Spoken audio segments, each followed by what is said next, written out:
Asociación Regional de Canales de Televisión de Señal Abierta de Chile, Arcatel, presenta Portavoz Noticias.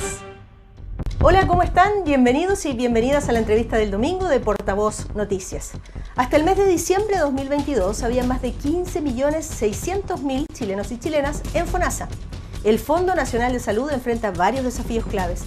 El copago cero en todas las atenciones de salud, un convenio de rebaja de los medicamentos para la gente, la reducción de las listas de espera en los hospitales y la amenaza de quiebra de las ISAPRES, que podría significar el traspaso de pacientes a FONASA. Hoy conversamos con el director de FONASA, Camilo Cid, lo tenemos ahí en pantalla y le damos la bienvenida. Muchísimas gracias por conversar con las regiones de Chile, director. Hola, de nada, ¿cómo están? Muchas gracias por invitarme. Muchísimas gracias, un gusto saludarlo y tenemos hartas cosas de qué conversar. Nos están viendo desde Arica, Magallanes. Muchos se estarán preguntando, a ver, ¿cómo funciona este convenio entre FONASA y las farmacias que permiten a estas alturas acceder a 6.900 medicamentos con descuento? Estos convenios nos han permitido tener ese nivel de medicamentos rebajados.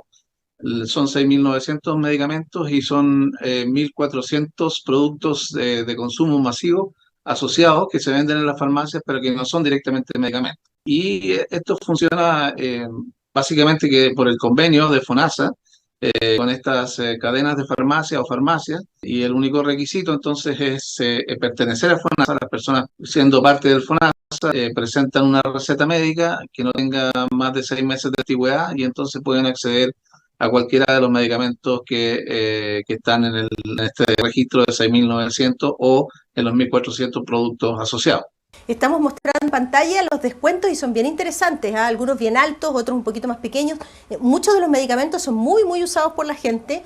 Usted decía, en primer lugar, ¿cuáles son los requisitos? Ser usuario de FONASA y en segundo lugar, la farmacia tiene que estar, por supuesto, en convenio. ¿Y cómo lo puede saber la gente cuando ingresa a una farmacia? Bueno, hemos generado un logotipo, ¿no? Entonces, con el símbolo, las personas saben que la farmacia está en convenio. Un círculo que dice el nombre de FONASA, ¿cierto? Un sello. Y además, bueno, pueden tener, fuera de que la información está disponible en la página web del FONASA, podemos decir que Salcobrand está en convenio en todo el país, ¿sí? Las farmacias ahumadas en la región metropolitana y O'Higgins. Farmex también en la región metropolitana y Red Pharma en la región del Biobío y los lagos.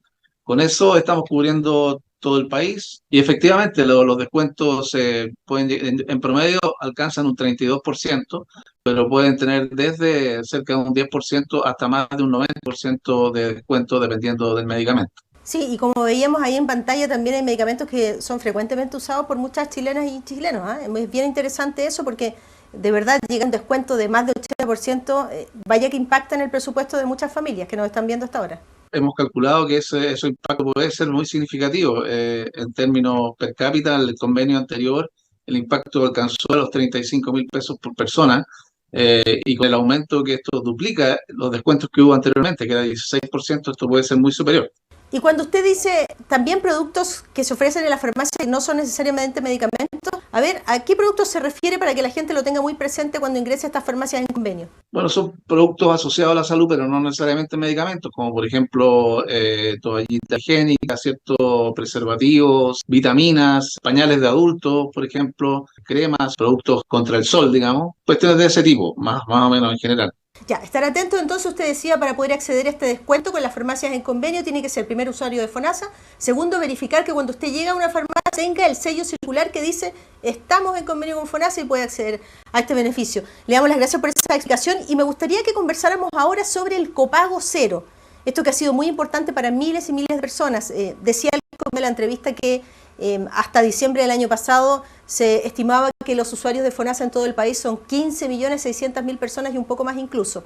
Entonces, habían grupos que no tenían gratuidad al 100% cuando accedían a una prestación de salud en la red pública.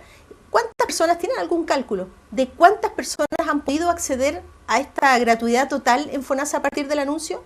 Estamos hablando más o menos de unos 150.000 casos mensuales, por lo que, digamos, esto se anunció desde septiembre en septiembre, octubre, 4 meses, digamos, del año 2022, tienen que ser aproximadamente unos 600.000 casos, con un ahorro aproximado, ¿cierto?, de unos 10.000 o 15.000 millones de pesos. El dato exacto a nosotros nos llega un poquito atrasado, por lo tanto tenemos los últimos datos hasta noviembre, y entonces ahí podemos sacar esta proyección con los datos de septiembre y octubre. Pero ahí ya era un ahorro importante, como digo, cerca de 9.000 millones de pesos y unas 320.000 personas que habían sido beneficiadas por este copago cero. Este un grupo, ¿cierto?, que hizo uso de prestaciones que son del grupo C y D del FONASA, que antes tenían que pagar 10 y 20% respectivamente y que ya dejaron de hacerlo. Se trata de personas que tienen cuentas hospitalarias, ¿cierto?, importantes. Hemos visto algunos casos que son muy llamativos. Hay gente que podría haber tenido que pagar desde 1,5 millones de pesos, incluso en algunos casos cuentas muy grandes como de 8 o 10 millones de pesos, que no tuvieron que cancelar, ¿no? En la etapa más dura de la pandemia, muchas personas tuvieron que quedarse en sus casas, no pudieron seguir al día con sus controles médicos. Eso generó mucha preocupación porque todos nos decían, lo que viene después de la pandemia es la otra pandemia de las enfermedades crónicas, de aquellos pacientes que no se controlaron durante esta etapa más dura y más crítica de la crisis sanitaria. Entonces yo le pregunto, ya cuando empiezan a abrirse un poco más las libertades, la gente ya tiene más libertad para poder desplazarse, de ir de vacaciones y también de poder acudir a un centro de salud, ¿cómo han cambiado las cosas? Claro, exactamente como tú dices, ¿no? Porque lo que se enfrenta hoy día es una duplicación prácticamente de la demanda, porque es mucha demanda que quedó acumulada, que personas que no fueron a sus controles de crónicos, a las consultas que tenían que haber realizado, prefirieron esperar, qué sé yo, o el sistema no estaba capacitado porque estaba priorizando la atención por el COVID. Y entonces se acumuló un stock importante de enfermedades que se está expresando ahora junto con la enfermedad que habría ocurrido normalmente en cualquier año. Entonces, efectivamente se presenta una demanda duplicada. Ahí están la acumulación de tiempos de espera que es importante. Lo que nosotros hemos podido hacer, ¿cierto?, es disponibilizar desde el FONASA, disponibilizar recursos para financiar tanto el sistema público como la brecha que nos queda con el sector privado. En el sistema público durante el año pasado se ejecutó unos dineros especiales que habían sido reservados para lista de espera, 120.000 millones de pesos, y una cantidad de esos recursos también se destinaron a suplir brechas a través de los bonos auge y la demanda de camas críticas, que también tiene posibilidad de ser derivado del sector privado. Entonces usamos estas herramientas para poder paliar estas listas de espera en lo que hemos podido ir haciendo. El próximo año, digamos este año, perdón, es lo mismo, también tenemos recursos habilitados para poder financiar el cierre de esta brecha y hay planes concretos, ¿cierto?, como los centros de referencia regional, que están tratando de mejorar la productividad quirúrgica por una parte y también aprovechando espacios que antes no se ocupaban los pabellones hospitalarios como los tiempos en los días de semana y también los fines de semana completos. Sí, escuchaba esta semana a la ministra de Salud, Jimena Aguilera, decir que después de esta etapa más cruda de la pandemia, por ejemplo, se ha logrado retomar el ritmo de las mamografías. Las mujeres se han acercado más a los centros de salud para ir retomando ya estos controles y estos exámenes que son muy importantes. Lo hemos visto y usted decía también en la duplicación de la demanda, y la pregunta que se hacen todos los días es: ¿la salud pública dará abasto para tanto? En términos monetarios, voy a decirlo, ya que somos la agencia del financiamiento del sector, tenemos cierto 28.000 millones que están dedicados al aumento de la productividad quirúrgica. Después 35.000 millones que están dedicados a la extensión horaria, a la que se refería la ministra y el subsecretario de redes asistenciales el fin de semana. Y también tenemos una expansión importante a nivel hospitalario de 202.000 millones de pesos que se destinan a poder alcanzar mayor cantidad de atenciones quirúrgicas y todo aquello que implica hospitalizaciones a nivel del sector público de salud. O sea, recursos financieros, hay disponibilidad para ello. Tenemos que hacer el esfuerzo para organizar los recursos, digamos, no financieros, aquellos que tienen que ver con los recursos humanos, los médicos especialistas, las tecnologías, las capacidades de los pabellones, de manera que estos recursos puedan utilizarse y afrontar estos tiempos de espera tan importantes. Es una tarea que no es fácil, director, porque en nuestro país, fíjese que a lo mejor la preocupación de todos no va por el lado de la salud preventiva, sino de, bueno, lamentablemente llegar a edades avanzadas con enfermedades bastante serias que nos complican la vida en los últimos años, y eso también recarga el sistema de salud pública. Entonces, el enfoque de nuestra preocupación en general, digo, desde el punto de vista cultural, es bien complejo, ¿eh? No es fácil llevar adelante esta tarea cuando descuidamos nuestra salud a lo largo de nuestra vida y llegamos a la última etapa bastante dañados. Sí, por eso que es importante la iniciativa de gobierno, digamos, de inicio de la reforma a través de la atención primaria universal, porque la atención primaria universal implica, ¿cierto?, generar un modelo de atención de las personas en que las personas generan una relación con el sistema, con los centros de salud familiar, por ejemplo, ¿cierto?, que les permite, ¿cierto?, no solamente atender los casos agudos y los sucesos más graves, sino que mantener cierta relación con la prevención y la promoción de la salud, ¿no? De manera que los puntos de encuentro con la atención primaria, en este caso, genere esta preocupación, ¿no? El modelo de salud en el sector público funciona de esa manera, ¿no? Trata de generar esos incentivos, pero solo la mitad de la población de Chile va a los centros de salud familiar, ¿no? Y entonces el proyecto es que todos puedan ir acudiendo. Por supuesto, también implica aumentar la oferta, aumentar la calidad y también un cambio cultural, como tú señalas, ¿no? De que estos dispositivos sanitarios son buenos, son de calidad. Esa sensación también tiene que sentirla la gente como para que tenga adhesión a estos mecanismos. En otros países eso ocurre, ¿no?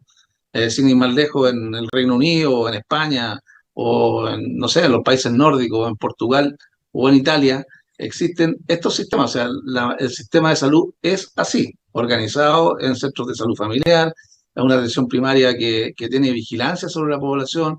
La gente primero va a los dispositivos de atención primaria, esos dispositivos son los que los derivan a las prestaciones más especializadas cuando lo necesitan. Y la gente sabe que el sistema de salud actúa de esa manera y es parte de la cultura de esas poblaciones, ¿no? Claro, y que ese centro de salud, que como usted bien dice, está emplazado dentro de un barrio y de un sector, está preocupado también de la salud de esas familias, de esos pacientes, que permanentemente se está comunicando con esas familias diciéndole, se vacunó, por ejemplo, contra la influenza, tiene todas las dosis contra el COVID-19, ahí claramente tenemos un enfoque preventivo. Y cuando una persona tiene alguna molestia de salud, acude a ese centro de salud familiar, no se ven filas, todo se atiende a la hora, digamos, y uno recibe la atención de un médico, que es un médico como de familiar, se llama GP en el Reino Unido, y entonces ese médico escucha y dice, mira, yo te voy a derivar a tal hospital porque son especialistas en tal tipo de enfermedad que es la que probablemente te aqueja, y entonces esa hora se cumple y el paciente va a ese hospital, recibe la atención. Es decir, es otro enfoque, pero claro, muchas de las personas que nos están viendo en las regiones dirán, pero eso requiere que la gente pague más impuestos, en fin, y que esté dispuesta culturalmente incluso y también económicamente a otro tipo de esfuerzos, ¿ah? Es bien distinto. Claro, pero esos son los estándares de los sistemas de salud avanzados en el mundo, ¿no? Pero efectivamente, o sea, requiere como decíamos, un cambio cultural que tiene que estar también facilitado porque realmente hay una expansión de la oferta que sea capaz, por ejemplo, en el caso chileno, de recibir al 100% de la población con altos niveles de calidad y por supuesto, para eso se necesitan recursos, digamos. Nosotros actualmente gastamos todavía a nivel público poco, ¿sí? Y la contrapartida de eso es el alto gasto de bolsillo que tienen que realizar las familias. Los países de la OECD, por ejemplo, en promedio a nivel público gastan por encima del 7,2% del Producto Interno Bruto. Y nosotros todavía estamos por debajo del 5%. Requerimos todavía, y eso es parte de las propuestas de reforma, ¿no? De ir aumentando paulatinamente los recursos a la vez que tenemos donde inyectarlos, ¿cierto? Porque sabemos y tenemos una organización y una prioridad, ¿cierto? Por ejemplo, en la atención primaria, resolutiva, que actúe organizada muy de la mano con el resto del sistema, que las derivaciones y las contraderivaciones funcionen bien. Esto es que existan redes integradas de servicios de salud que permitan, ¿cierto?, seguir la solución de los problemas de salud de las personas en todo el ciclo vital y también en el ciclo de la enfermedad. Tenemos hartas cosas que conversar todavía, vamos a hacer una pausa, pero le voy a preguntar cuáles son los canales de comunicación que FONASA con sus usuarios. Nos están viendo, yo decía, de Arica Magallanes, en algunas zonas rurales que están preocupados también de cómo comunicarse. Las demandas de la salud de Chile son distintas. Podríamos hablar del norte, en Antofagasta, por ejemplo, con la enorme cantidad de diagnósticos de cáncer, por ejemplo. Entonces, y en el sur, bueno, con otro tipo de enfermedades. Vamos a hablar de esta amenaza de quiebra de la ISAPRES, cómo podría impactar, por ejemplo, FONASA. Pausa y regresamos de inmediato, no se vayan porque seguimos conversando con el director de FONASA, Camilo Cid. Es momento de reencontrarnos, de abrir nuestras puertas, de abrirlas para saber cómo estamos hoy y mejorar nuestra calidad de vida. Abre tu puerta a la encuesta CACEN 2022, porque Chile se construye con tus respuestas y con ellas podremos crear mejores políticas públicas. Recuerda que la encuesta CACEN es confidencial y segura. Podrás comprobar la identidad de nuestros encuestadores en www.cacen2022.cl. Abre tu puerta a la encuesta CACEN, un mensaje del Ministerio de Desarrollo Social y Familia, Gobierno de Chile. Somos las regiones, que acompañamos el día a día. Celebramos las tradiciones, siempre atentos a las principales necesidades y pendientes del cumplimiento de todas las promesas. En Portavoz Noticias, somos las regiones. Somos las regiones. Somos las regiones. Somos las regiones.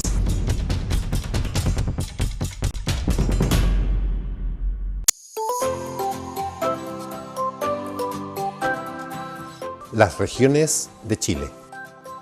Las regiones de Chile. Arica y Parinacota.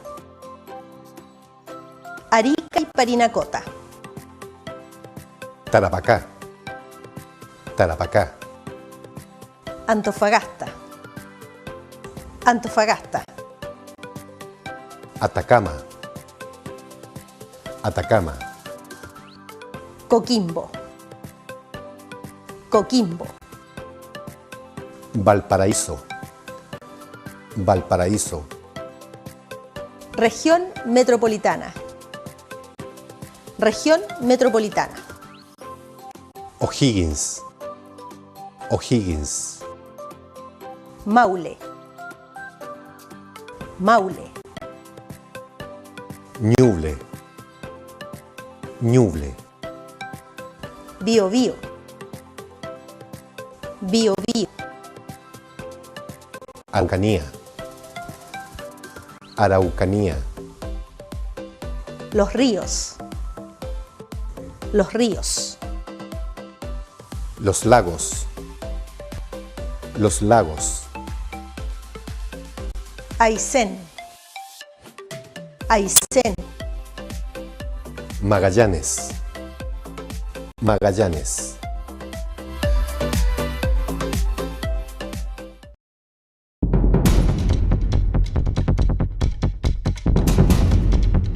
Somos las regiones.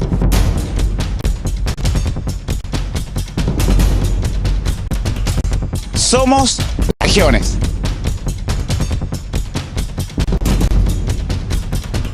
Somos las regiones.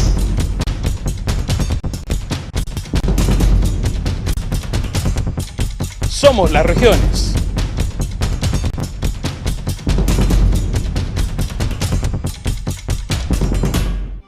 Ya estamos de vuelta con la entrevista del domingo de Portavoz Noticias. Hoy nos acompaña el director de FONASA, Camilo Cid. Le quiero dar las gracias nuevamente a nombre de las regiones de Chile.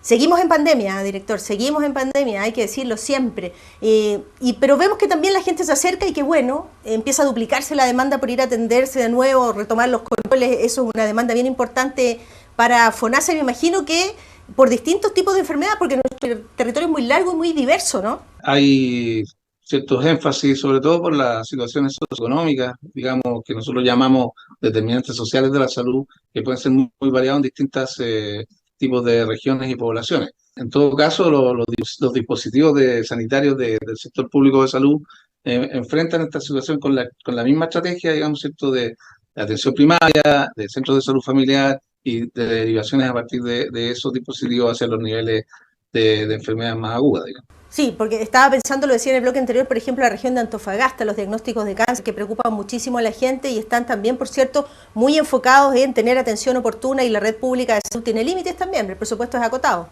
En esas regiones hay este tipo de demanda. También hay, yo decía, por razones sociales, también el tema de la importancia de la migración, de los migrantes, ¿cierto? Y entonces nosotros nos ocupamos de que exista el financiamiento adecuado en relación a las otras regiones y también los énfasis adecuados en términos del modelo de atención y las necesidades de salud, digamos, ¿no?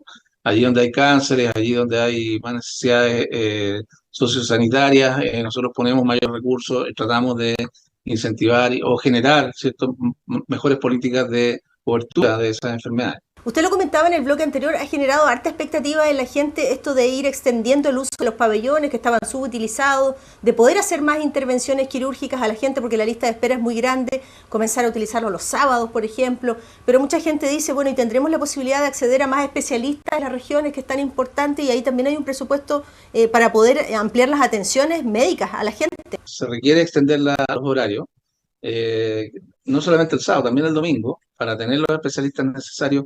Se requiere, por una parte, extender los horarios de atención en términos de horas extra, incluso, ¿cierto?, para el personal de salud, y también recurrir a especialistas que estén fuera o que estén atendiendo mayormente fuera del sistema a través de la compra de prestaciones o la compra de actividad, que es posible que se realice desde el FONASA, e incluso los servicios tienen atribuciones para esas gestiones, de manera que no sea solamente la extensión horaria, si esa extensión horaria tenga los recursos necesarios, no solamente financieros, pero para que sea un reflejo de los recursos físicos, tecnológicos y de recursos humanos.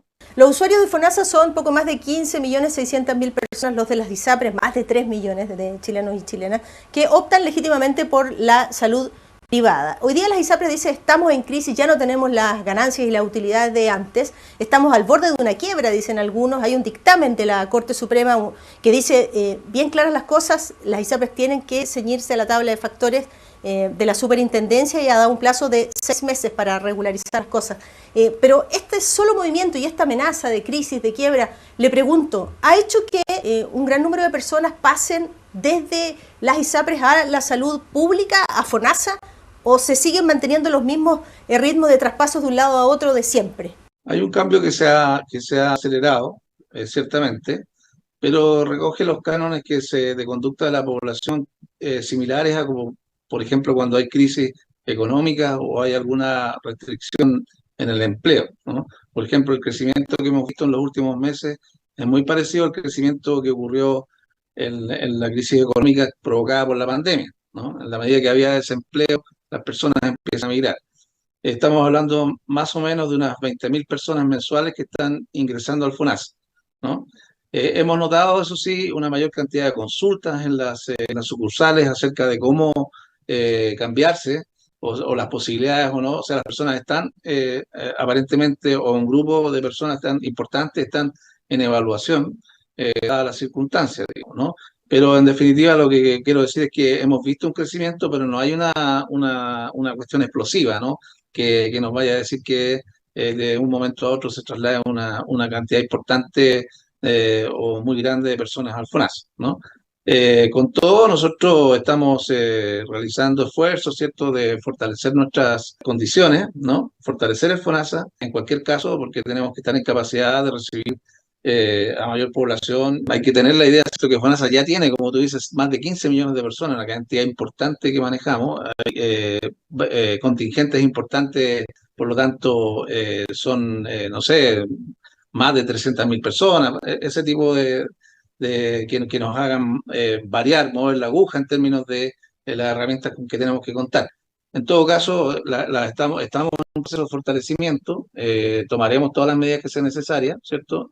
Y tampoco hay que olvidar, que son muy importantes, que nosotros tenemos una relación histórica, que la tenemos hace muchos años, con el sector privado, que no es cierto que el acceso a la salud de las personas de FONASA solo sea al sector público, ¿no? De hecho, hay en el FONASA 6 millones de personas que acuden al sector privado a través de la modalidad de libre elección todos los años, ¿no? De esas personas, un poco más de un tercio, lo que hace es combinar la atención pública con la atención privada, ¿cierto? Y otro tanto solo acude al sector privado a través de esta modalidad. Y además de esa modalidad, el FONASA tiene mecanismos de compra directa, como la derivación de personas que están en incumplimiento de los tiempos del auge, incumplimiento de oportunidad en la atención, que son derivados por el FONASA hacia el sector privado. Y también en el caso de los convenios de camas críticas, que también se utiliza al sector privado. También está la ley de urgencia y bueno, hay mucha actividad que nosotros realizamos. Tenemos convenios con prácticamente todas las clínicas de Chile para realizar estas prestaciones. Uno de los aprendizajes que nos deja esta pandemia es que la combinación de la red público-privada también permite ampliar los márgenes y dar mejor atención de salud a las personas. Yo creo que ahí hay un aprendizaje súper importante que nos permite avanzar en un camino que puede tener incluso mejores expectativas para la gente. Le pregunto porque muchas personas seguramente mientras nosotros conversamos estarán diciendo, a ver, pero si yo me cambio de MISAPRE a FONASA y después quiero ir a un especialista, ese especialista no me va a recibir o no me va a atender por FONASA, solo atiende a través del sistema de ISAPRE, y entonces ¿en qué papel o en qué lugar o en qué situación quedo yo, dirán? La experiencia de la pandemia de integración sector público y privado fue muy importante. Nosotros lo que tratamos de hacer, ¿cierto?, es que con las herramientas que tenemos, tratar de integrar. O sea, nosotros necesitamos mucho del sector privado en el sentido de la cierre de brechas. O sea, estamos conscientes que tenemos brechas importantes y tenemos herramientas para poder acceder a ello. Si esto puede ser más organizado, de manera más controlada, más atrado, con menores costos para el FONASA, mejor, ¿no? Y entonces en esos esfuerzos es lo que nosotros llamamos tratar de tener esta relación con reglas públicas, ¿no? Si podemos generar esas reglas públicas en consenso con los prestadores privados, que ellos también vean que pueden mejorar, digamos, y que las coberturas o las atenciones al sector público a precios razonables a ellos les convienen y solucionan un problema de la sociedad en su conjunto, para nosotros es muy importante, ¿no? Hay que tener en cuenta que las mismas clínicas de Chile dicen, ellos en sus declaraciones de estadística, que ellos atienden, que un 52% de sus atenciones son de personas de FONASA, ¿no? Incluso algunas redes de clínicas, como por ejemplo Red Salud, por ejemplo, me acuerdo de eso porque me lo decía un gerente en una actividad pública el otro día. Ellos el 60% de sus ingresos ya son del FONASA, ¿no? Entonces, en este sentido, nosotros buscamos que estas posibilidades sean una extensión de la red pública hacia estos prestadores que nos pueden ayudar a cerrar las brechas, digamos, ¿no? Eso es lo que tratamos de hacer. ¿Cuáles son las redes de comunicación de FONASA con la gente? No solo en las ciudades, también en los sectores rurales. No todos los lugares llega, ojo, el internet de la mejor manera, ¿eh? Pero ¿cómo se pueden comunicar con FONASA si tienen dudas, si tienen que acudir a una atención médica, en fin? Bueno, tenemos primero las sucursales, ¿cierto?, que están en todo Chile. Hay cerca de 300 sucursales y entidades delegadas que llamamos nosotros, que son puntos de atención dentro de otras instituciones como municipalidades o como los mismos hospitales o clínicas, ¿cierto? También está la página web del FONASA, que es fonasa.cl, y también el call center, que es 600-360-3000. Ahí se atiende enseguida a las personas que llaman. Y dentro de la página web, digamos, se puede acceder a diversos beneficios que están disponibles, incluyendo al buscador de medicamentos, que es bien importante, ¿no? Que tiene una entrada directa, que es medicamentos.fonasa.cl, pero también dentro de la página web del FONASA se puede acceder, de manera que las personas en estas descuentos de medicamentos que mencionábamos al comienzo puedan saber exactamente cuál es el descuento y dónde puede adquirir el medicamento que esté buscando, digamos. Ya, ahí está entonces fonasa.cl, está el buscador de medicamentos, está el call center. ¿Nos podría repetir el número? 600-360-3000. Están en Instagram, están en Twitter, así que atentos los que nos están viendo, así se pueden comunicar con FONASA. Le queremos agradecer al director Camilo Cid por esta conversación con las regiones de Chile, le mandamos un abrazo muy grande y seguimos muy pendientes de las reformas y de los anuncios que vienen en un año tan importante para la salud en nuestro país. No, nada, muchas gracias a usted, hasta luego. Un abrazo, director. Y a ustedes también muchísimas gracias por acompañarnos en la entrevista del domingo de Portavoz Noticias. Hasta pronto. Asociación Regional de Canales de Televisión de Señal Abierta de Chile, Arcatel, presentó Portavoz Noticias.